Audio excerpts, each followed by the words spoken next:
आज के शो में जाफर एक्सप्रेस हमला, देहरा तंग।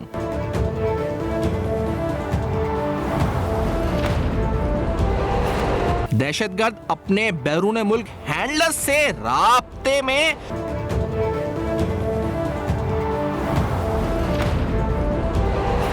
मुल्क दुश्मन सोशल मीडिया कुन प्रोपेगेंडा बेनकाब।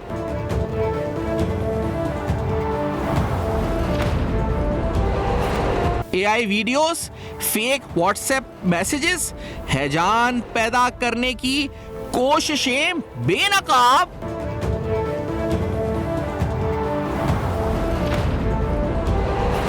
सिक्योरिटी फोर्सेस की मौसर कार्रवाई, दहशतगर्दों का सद्देबाब। दहशतगर्दी की ताजा लहर, सख्त ऑपरेशन नागुजीर।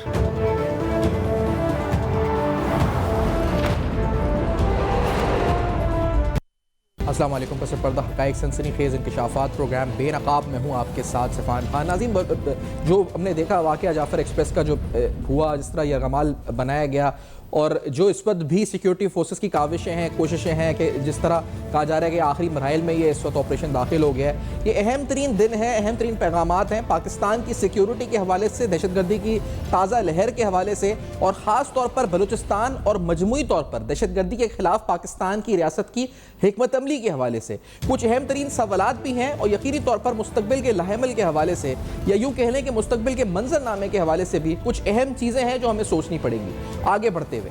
और यकीनी तौर पर इस वक्त भी हम सलूट पेश करते हैं उन फोर्सेस को जो इस ऑपरेशन में शामिल हैं और इंतहाई मोहतात अंदाज में पूरी कोशिश के साथ के जो यरगमाली हैं, जो जिनको यरगमाल बनाया गया है, उनकी जानों का तहफ़्फ़ुज़ हो और जो अहदाफ हैं इस ऑपरेशन के वो हासिल हो, उनका हुसूल मुमकिन हो।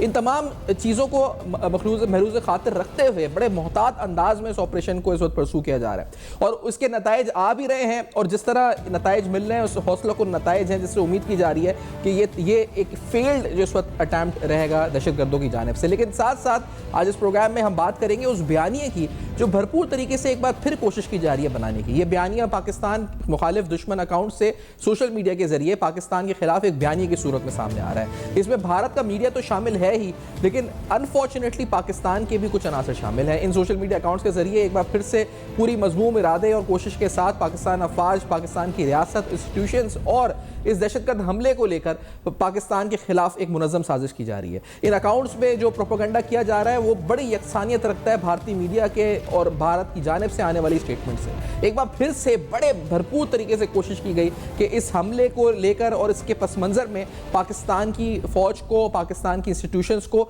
टारगेट किया जाए। कुछ ऐसे अनासिर मखसूस, मैं ये नहीं कहूँगा कि पाकिस्तान तहरीक इंसाफ ये कर रही है, लेकिन कुछ ऐसे अकाउंट्स भी सामने आए जो PTI को फेवर करते हैं, उनकी जानिब से ऐसी ट्वीट्स की गई जिसमें फेक वीडियोस या AI जनरेटेड वीडियोस या ऐसी वीडियोस जो माजी से ताल्लुक़ रखती थी, जो इससे पहले प्रोपेगेंडा वीडियो आप जिनको कह सकते हैं, उनके इस्तेमाल के जरिए मौजूदा ऑपरेशन को भी इस वक्त एक तरह से कॉन्ट्रोवर्शियल करने की कोशिश की गई है या फिर एक मुनज़्ज़म तरीके से एक ख़ास मैसेज देने की कोशिश की गई। तो आपको बड़ा मोहतात रहना है, क्योंकि जहां हमारी अफवाज डिफेंड हमें कर रही है बॉर्डर्स पे, जहां हमारी अफवाज उन तमाम जो लोग जो कि यहाँ पर हैं उनकी जानों को महफूज बनाने के लिए सर तोड़ जान लगाकर कोशिशें कर रही है, वहीं ऐसे अनासिर जो पाकिस्तान की सोशल मीडिया के जरिए पाकिस्तान के खिलाफ साजिशों में मुलव्वस हैं, तो हमें उनके चेहरों को बेनकाब भी करना है और उनकी साजिशों को सामने लाते हुए आपको बताना है कि ये चेहरे हैं दुश्मन के, सामने नज़र रखें इन पे और आप अपने जहनों में इस पर इन चेहरों को देख लें कि ये लोग हैं, ये अकाउंट्स हैं जो इस पर ऐसे काम कर रहे हैं। तो प्रोग्राम में डिटेल में इन पे बात भी होगी और ख़ास तौर पर ये हमले प्लान का हुए किस तरह एग्जीक्यूट हो रहे हैं, मास्टरमाइंड कौन है और कहाँ तक हमारे सिक्योरिटी फोर्सेस को कामयाबी हासिल हो चुकी है। एक ब्रेक के बाद बेनकाब में दोबारा आते हैं, हमारे साथ रहिए।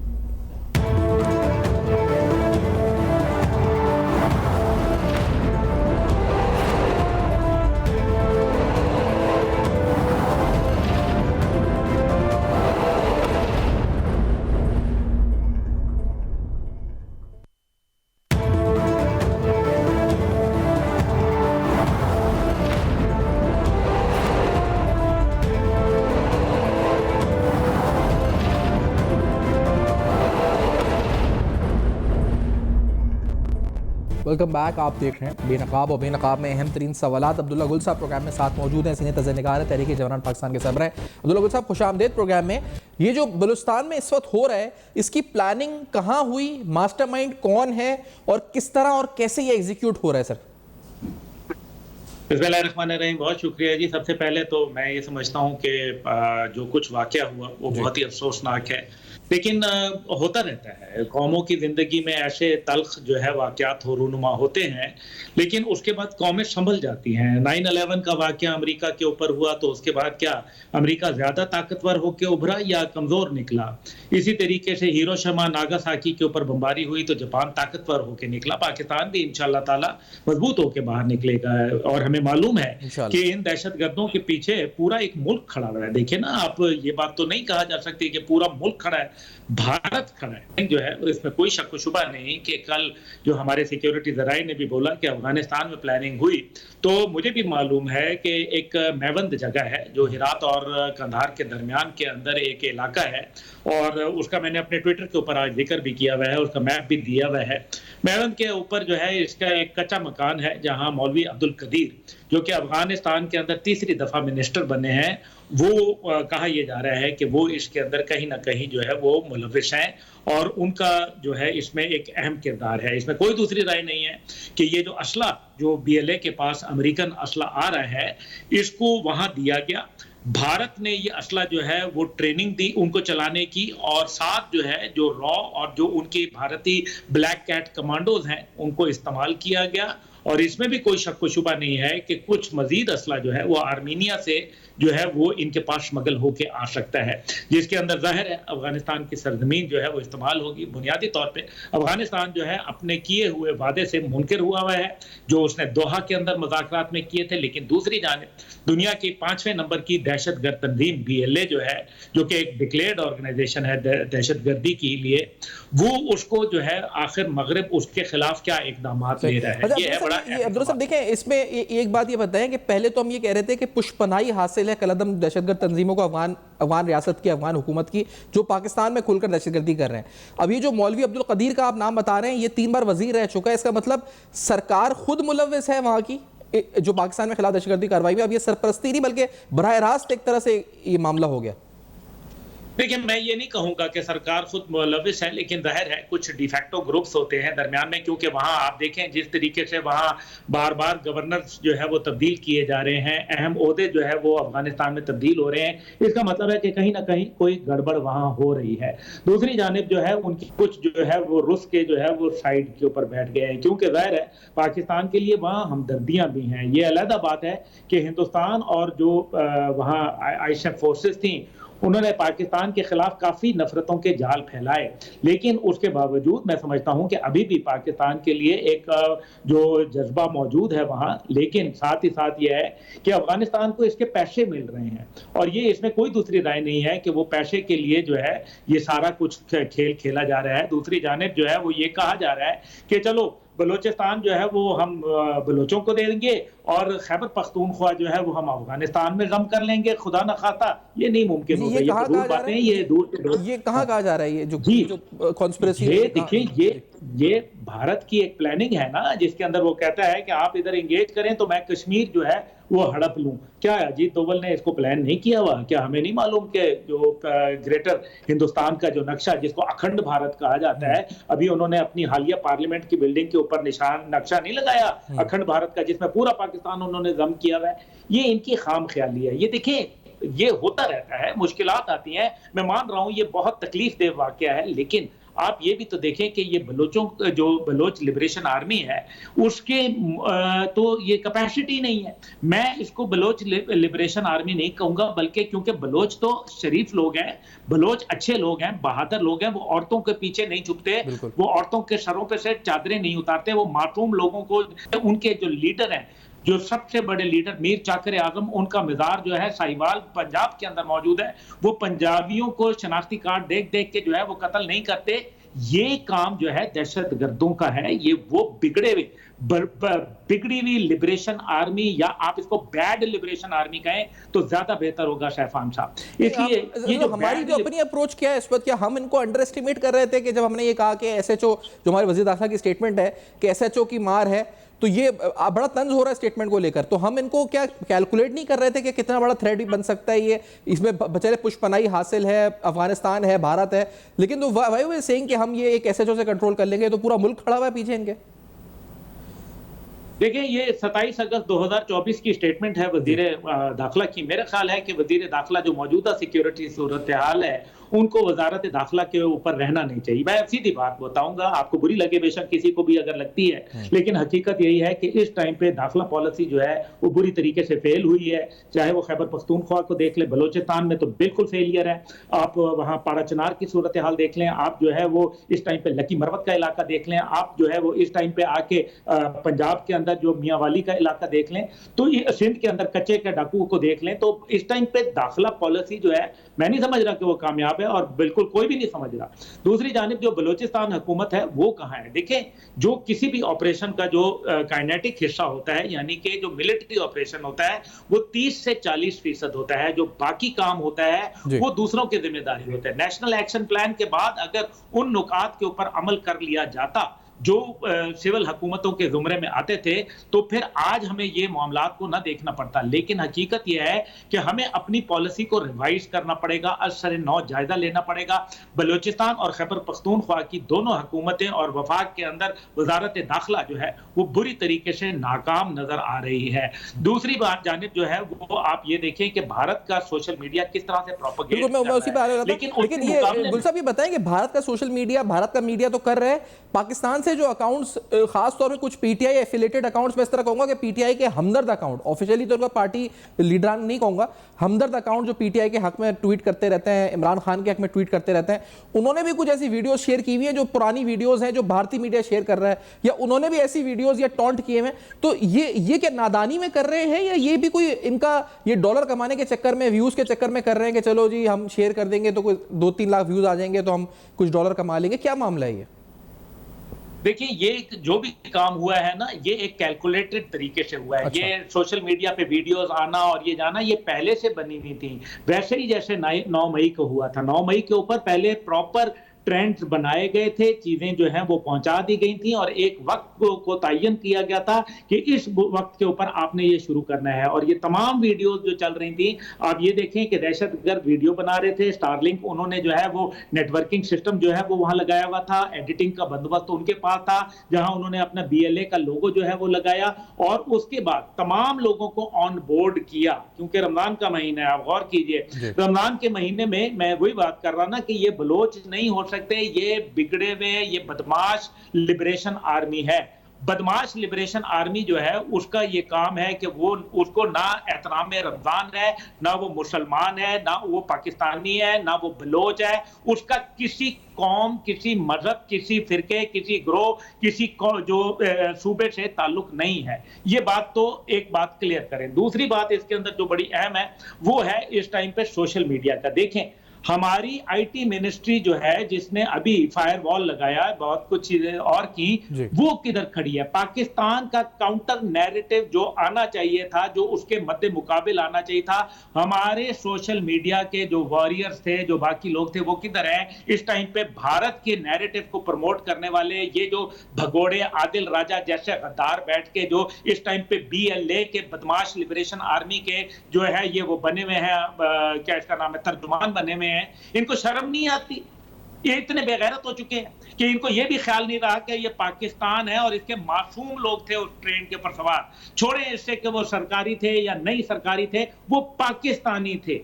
तुम्हारी अगर किसी से मखासमत है, तुम्हारी किसी से जंग है, या तुम्हारा कोई दिमाग में खलल है किसी के खिलाफ, तो वो चलो किसी एक शख्सियत के लिए होगा। ये मासूम लोगों के लिए तुम्हारा जो है, तुम वो उसके ऊपर खुशियां मना रहे हो, जश्न मना रहे हो, शादियाने मना रहे हो। तुम वो लोग जो अपनी धरती माँ को बेच के जो है तुम जो उसके ऊपर फख्र महसूस कर रहे हो, डूब के मर जाओ।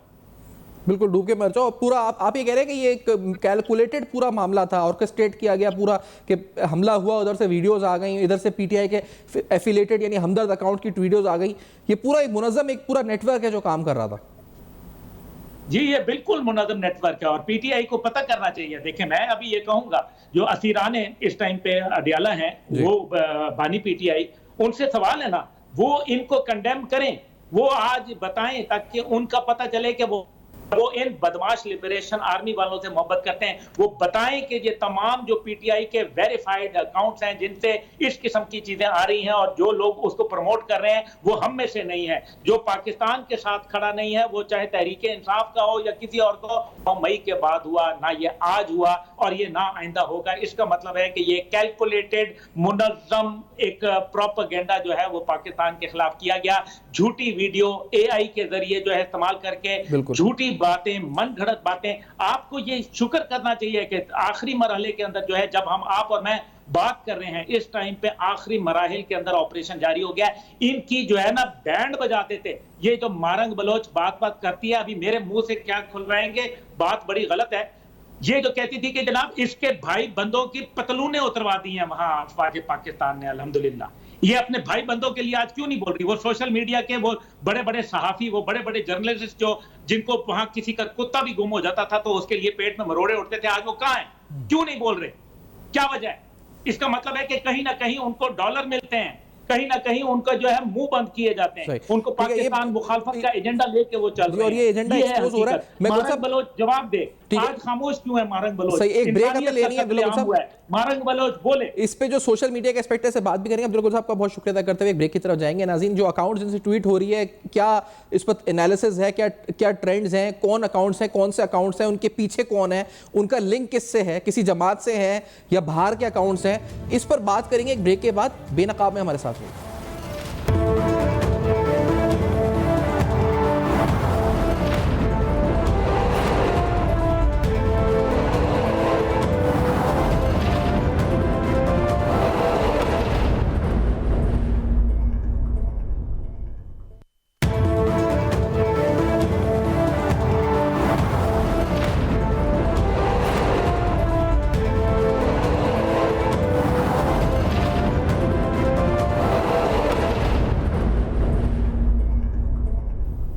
Welcome back. आप देख रहे हैं बेनकाब। बेनकाब में अहम तरीन सवालात, कौन से अकाउंट्स हैं जो ये फेक प्रोपेगेंडा में शामिल हैं, क्या किसी जमात से ताल्लुक है या नहीं है, पीटीआई से क्या लिंक है। डॉक्टर फरहान मलिक साहब प्रोग्राम में साथ मौजूद हैं। फरहान मलिक साहब, ये बताएं कि इस हमले के बाद से जाफर एक्सप्रेस के पाकिस्तान से कौन से और पाकिस्तान के बाहर से खास तौर पर कौन से अकाउंट्स हैं जहाँ से ऐसी ट्वीट्स या पोस्ट आई जो पाकिस्तान अफवाज या इस हमले को टॉन्ट करते हुए नजर आए या पाकिस्तान के खिलाफ प्रोपेगेंडा कर रहे थे? जी सफान भाई, बेसिकली यहाँ पर 3 मुख्तलिफ इकसाम के अकाउंट्स जो से आइडेंटिफाई किए गए। जो सबसे पहले अकाउंट्स थे जिन्होंने इस खबर को ब्रेक किया, वो बलोच लिबरेशन आर्मी के अपने अकाउंट्स थे, जिनमें एक बड़ा मशहूर अकाउंट है जिसका नाम है बाहुत बलोच। अच्छा। तो ये जो अकाउंट है, इसको एक मर्द चलाता है, लेकिन उसने खातून का रूप धारा हुआ है। उसकी ओरिजिनल पिक्चर्स भी मौजूद है और वो मर्द अक्सर इंडियन मीडिया में आकर भी स्टेटमेंट्स देते हैं। तो इस अकाउंट ने दोपहर के 2:30 बजे ही इस खबर को ब्रेक किया। उसके बाद भारत के जो मेन अकाउंट्स थे उनमें एक बाबा बनारस नाम का अकाउंट है जो कि एक दिन पहले ही बता रहा था कि कुछ ना कुछ बड़ा होने जा रहा है, और उसके बाद ये पूरा इंसिडेंट होता है। लेकिन हैरानकुन तौर पर इस दफा जो ये जो बीएलए के अकाउंट्स और भारत के अकाउंट्स थे, इनमें जो एक एडिशन आया वो तहरीक इंसाफ के ऑफिशियल पार्टी हैंडल का एडिशन आया कि उनकी पार्टी का जो ऑफिशियल अकाउंट था, इस दफा उसने इस पूरी सरगर्मी के दौरान ये जो सानिया हो रहा था, इतना मंफी रोल अदा किया है कि कोई इंसान तस्वुर नहीं कर सकता कि एक तरफ वहां पर जी हमला किया जा रहा है, ट्रेन में बम ब्लास्ट हो रहा है, और पीटीआई के ऑफिशियल अकाउंट से ट्वीट्स ये की जा रही हैं कि जी ये तहरीक इंसाफ के एक्टिविस्ट के ऊपर जो जुल्मों सितम किए गए उसका नतीजा है कि ऐसे वाकयात हो। इस तरह के ट्वीट्स कि मतलब बीएलए को बकायदा ग्लोरीफाई किया जा रहा है कि जी बीएलए ने कुछ लोगों को छोड़ दिया और पीटीआई के जो लोग हैं उनको आज तक नहीं छोड़ा गया। इस तरह की ट्वीट्स हो रही थी कि कोई भी जो बंदा बाशऊर किस्म का है वो अपना सर पकड़कर बैठ जाए कि ये एक पार्टी का ऑफिशियल अकाउंट है और ये किस तरह की बातचीत कर। अच्छा, और इसके अलावा जो पार्टी के एफिलेटेड अकाउंट्स है, जैसे अरसलान बलोच और 3-4 और मैंने अकाउंट्स देखे जहाँ से ऐसी वीडियोस फेक डाली गई जो भारतीय मीडिया शेयर कर रहा था, जैसे हमले की एक वीडियो शेयर की हुई थी। ये लोग कौन, ये पीटीआई की ऑफिशियल क़यादत के ही कोई रिपोर्ट करते हैं? ये लोग कौन थे जो ये कर रहे थे? जी सफान भाई, ये जो जिस अकाउंट का आपने जिक्र किया अरसलान बलोच, ये तहरीक इंसाफ की जो यूके की सोशल मीडिया टीम है उसके सदर रह चुके हैं। अच्छा। अभी मेरे ख्याल से उनके पास ये ओहदा मौजूद नहीं, लेकिन इस पूरे मामले में जो सबसे हैरानकुन एक चीज हमें नजर आई वो ये कि एक अकाउंट है जिसका नाम है सोशल मीडिया के ऊपर नेमेसिस। अब ये एक जाली अकाउंट है, इसकी शिनाख्त का नहीं पता, लेकिन हमारे कुछ दोस्त जो कि साइबर सिक्योरिटी और इन मामलात से वाकिफ थे, उन्होंने जब इस अकाउंट को माजी में डिग आउट किया तो पता चला कि ये कोई नबील नाम का लड़का है जो कि सऊदी अरब से नॉर्वे जा चुका है, और नॉर्वे जाकर उसने बकायदा एम्बेसी को खत लिखा है कि मैं पाकिस्तानी शहरियत नहीं रखना चाहता, क्योंकि उसके वालिद पाकिस्तानी थे, लेकिन ये लड़के ने पाकिस्तानी शहरियत को बकायदा तर्क किया हुआ है। और इसने इस वक्त जो सोशल मीडिया पर 9 मई की जो मुहिम है उसमें कलीदी किरदार अदा किया। पाक फौज के अंदर ये जो बगावत डालने वाले चंद अनासिर थे उनमें ये वाले मेन अकाउंट शामिल थे। 26 नवंबर को जाली खबरें फैलाने में ये अकाउंट शामिल था, और ये वो अकाउंट्स थे जो कि बेनामी अकाउंट्स हैं, बाहर से रहकर तहरीक इंसाफ का एजेंडा चलाते हैं, और आज तक तहरीक इंसाफ ने इनके मुतालिक यही दावा किया था कि इन अकाउंट्स को हम नहीं जानते, हमारी पार्टी की सपोर्ट करते हैं तो ठीक है, लेकिन हमारे इनसे कोई ताल्लुक नहीं। अच्छा, लेकिन कल जब नंबर एक्सप्रेस वाला वाकया हुआ जी। तो तहरीक इंसाफ का ऑफिशियल अकाउंट इन्हीं अकाउंट्स को कोट, रीट्वीट और प्रमोट कर रहा था, जो कि बहुत हैरानकुन चीज थी कि आज से पहले ये नेक्सस कभी खुल के सामने नहीं आया, लेकिन इस वक्त पार्टी का ऑफिशियल अकाउंट जाली बेनामी अकाउंट्स को, वो भी उन लोगों के जो कि पाकिस्तानी शहरी नहीं, उनको प्रमोट करता पाया गया। सही। अच्छा, अब ये बताएं कि जो हमारी फायरवॉल थी और हमारी तैयारियां थी मिनिस्ट्री ऑफ इंफॉर्मेशन पीटीए, तो वो थी इसीलिए कि हम जो सोशल मीडिया के ऊपर जो हमारे बॉर्डर्स हैं उनकी बेहतर हिफाजत कर सकें, तो वो मुमकिन हुई या नहीं हुई? वो यानी कामयाब हुआ नहीं हुआ? हमने उस पर इन्वेस्टमेंट भी की, फाइनेंशियली भी, फिर तनकीद का सामना भी उठाना पड़ा, इंटरनेट स्लो हुआ, क्या क्या हुआ, तो वो फ्रूटफुल हुई? जी सफान भाई, देखिए जो फायरवॉल का एक मेन मकसद होता है वो एक मुल्क को साइबर सिक्योरिटी के लिहाज से तहफ़्फ़ुज़ फराहम करना है कि हमारे मुल्क के ऊपर कोई जो हॉस्टाइल मुल्क है वो साइबर अटैक ना लॉन्च कर सके। हमारे मतलब काफी सेंसिटिव हमारे एयरपोर्ट्स का डाटा होता है जी, प्रोटेक्शन के लिए, और हमारे जो मुल्क के इंटरनल सॉफ्टवेयर है उनकी प्रोटेक्शन के लिए फायरवॉल लगाई जाती है। तो फायरवॉल का ये काम नहीं कि वो सोशल, तरह पाकिस्तान के केस में कहा जा रहा था कि फायरवॉल कुछ हद तक काम करती थी, कि कुछ चीजें हमने भी नोटिस की कि यूट्यूब के ऊपर हमने देखा कि कुछ वीडियोस पाकिस्तान में शो नहीं होती, या उनको प्ले करें तो वो आगे नहीं चलती। लेकिन चूंकि ये जो डिजिटल मीडिया प्लेटफॉर्म्स हैं इन सब की अपनी अपनी एपीआईज हैं, उनके अपने सॉफ्टवेयर हैं, अपने सिस्टम है, तो ये प्लेटफॉर्म्स डिजाइन ही ऐसे होते हैं कि फायरवॉल जो सी है वो विजुअल अकाउंट्स को बंद नहीं कर सकती। और पाकिस्तान में एक्स पे चूंकि वैसे ही बैन लगा हुआ है, तो ये भी एक चीज है कि फायर। जी फरहान भाई साहब, आप तक आवाज पहुंच रही है? जी जी जी। अच्छा फरहान साहब, ये बताएं कि अब ये तो खुल के सामने आ गया, पीटीआई का अपना अकाउंट खुल के सामने आ गया, और अब जो अकाउंट्स एफिलिएटेड हैं वो भी सामने आ गए। अब यहाँ से बैठ के ये अकाउंट, जाहिर बात है पीटीआई का ऑफिशियल अकाउंट हो या इमरान खान का अपना ऑफिशियल अकाउंट हो, ये यहाँ से तो नहीं, बाहर से ऑपरेट होते हैं। अब इन पे कार्रवाई हम लोग कर क्या सकते हैं? रियासत क्या कर सकती है? सामने आ गया, हमला हुआ, उधर से इन्होंने प्रोपेगेंडा शुरू कर दिया, ये भी सामने आ गया कि गठजोड़ किसके साथ है इनका। Now what can we do? अब क्या हो सकता है इस पे, और हमारा काउंटर नैरेटिव कहाँ है? जी, पार्टी की जो जितनी क़यादत है वो तो पाकिस्तान में ही मौजूद है, पार्टी का चेयरमैन पाकिस्तान में मौजूद है, पार्टी का सेक्रेटरी जनरल पाकिस्तान में है, पार्टी का जो इंफॉर्मेशन सेक्रेटरी है वो भी पाकिस्तान में ही है। तो बात तो ये है कि अगर तो पार्टी की जो मकामी क़यादत है जो पाकिस्तान में मौजूद है, उनका मौकफ ये है कि हमारा मौकफ नहीं जो कि तहरीक इंसाफ ऑफिशियल अकाउंट से पोर्ट्रे हुआ या इमरान खान के अकाउंट से पोर्ट्रे हुआ, तो फिर उनको इज़हार लाताल्लुकी करना चाहिए। मिनिस्टर गोहर साहब आए, वो आकर बोलेंगे इस अकाउंट से हमारा कोई ताल्लुक नहीं, हमें नहीं पता ये कौन चला रहा है, क्योंकि अमेरिका में ये जिब्रान इलियास साहब के पास है ना, और जिब्रान इलियास साहब वो किरदार हैं जो कि 2010 में अमेरिका की खुफिया एजेंसियों के लिए काम करते रहे। उनकी बाकायदा गूगल के ऊपर सीवी मौजूद है जहां पर ये तफसीलात सारी आम आदमी देख सकता है। तो यहाँ की पार्टी की आदत उनसे इज़हार लाताल्लुकी करे, और अगर इज़हार लाताल्लुकी नहीं कर सकती तो फिर हमारी रियासत को जो इनके यहाँ पर लीडरशिप मौजूद है उसके खिलाफ बाकायदा कार्रवाई करनी चाहिए, और उनसे सवाल करना चाहिए कि कैसे ये अकाउंट्स इतने अफसोसनाक मौकों पर ये इस तरह की बातें कर रहे हैं। क्योंकि पाकिस्तान में देखिए हमारी दुश्मनी भी हो किसी से, लेकिन जब किसी का नुकसान हो तो हमारे लोग फिर भी थोड़ी देर के लिए चुप हो जाते हैं, सीज़फायर कर देते हैं। नहीं बिल्कुल सब ये, और ये पहली बार भी नहीं हो रहा ना। देखिए मसला ये है कि जो ऑफिशियली तो चले उन्होंने टॉन्ट किया, लेकिन इससे पहले भी जब हेलीकॉप्टर हादसा हुआ या इससे पहले जब भी फौज की शहादतें हुई या कोई दहशतगर्द हमला हुआ, तो तकरीबन यही एफिलेटेड अकाउंट्स थे, इन्हीं के जरिए प्रोपेगेंडा, जिस तरह आप नेमेसिस का जिक्र कर रहे हैं, 9 मई हो 26 नवंबर हो, और फिर जब कोई कार्रवाई नहीं हुई यहाँ पे रियासत ने या तो हल्का हाथ रखा, किसी बाहर के मुल्क में होते तो शायद छोड़ते भी नहीं, अभी तक मुकदमात करके अंदर करके बड़े सख्त कवानीन लागू हो चुके होते हैं लोगों के ऊपर, यहाँ की क़यादत के ऊपर। इस दफा और जो पहले वाकयात हुए हैं उन दोनों में बुनियादी फर्क है। पहले जो ये वाकयात हो रहे थे ये ओवरसीज तहरीक इंसाफ के अकाउंट्स तो करते थे, लेकिन पार्टी के ऑफिशियल अकाउंट्स ये पहली मर्तबा हो रहा है कि पार्टी के जो ऑफिशियल अकाउंट्स हैं उनको इसके लिए इस्तेमाल किया गया है। इससे पहले इसकी मिसाल हमें नहीं मिलती। तो अब या तो इज़हार अल्लाह ताला की करे बैरिस्टर गौहर साहब, या फिर इनके खिलाफ मुकदमा पहला कायम होना चाहिए, जो सेक्रेटरी जनरल है उनके खिलाफ और चेयरमैन पीटीआई के खिलाफ जो इस वक्त मौजूद है, वरना और कोई इसका हल नहीं है। अब ये जो भारतीय अकाउंट जिन्होंने ट्वीट की थी, जो इससे पहले बता रहे थे कि हमला हो जाएगा, या वहां से अब क्या पोस्ट हैं इस पर फरहान मलिक साहब, वो क्या कह रहे हैं? जी सफान भाई, भारत का तो जितना भी मीडिया है उस सबने कोऑर्डिनेटेड किया। हमने देखा कि उन्होंने दोपहर के टाइम ही लाइव ट्रांसमिशन बकायदा शुरू कर दी, और वो पूरी लाइव ट्रांसमिशन कल से लेके आज तक चल रही है। मैं भारतीय मीडिया चैनल्स को भी मॉनिटर कर रहा हूँ, उनकी सोशल मीडिया अकाउंट्स भी देख रहा हूँ। उन्होंने एक एक लम्हा जो से लाइव नशर किया है, उन्होंने अपने पैनलिस्ट लाइन अप किए थे, वो बिल्कुल टाइम के ऊपर आ गए और उनके टीवी शोज होने लग पड़े, और अभी तक वो इस मौजू को नहीं छोड़े। वो वहां से कांस्टेंट कवरेज है, जिसका मतलब ये है कि वो पहले ही वेल प्रिपेयर्ड थे कि हमने क्या करना है और फिर क्या एक्शन हो।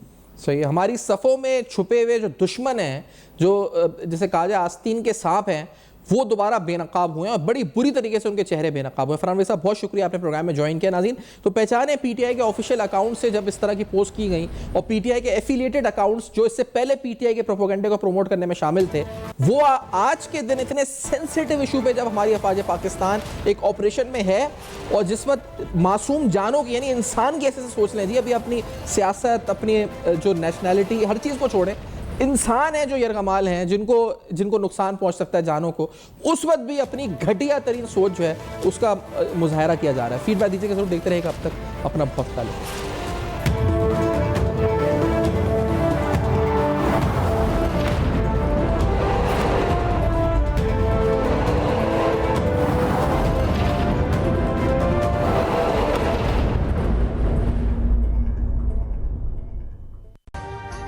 अभी सब्सक्राइब करें ताकि कोई खबर रह न जाए।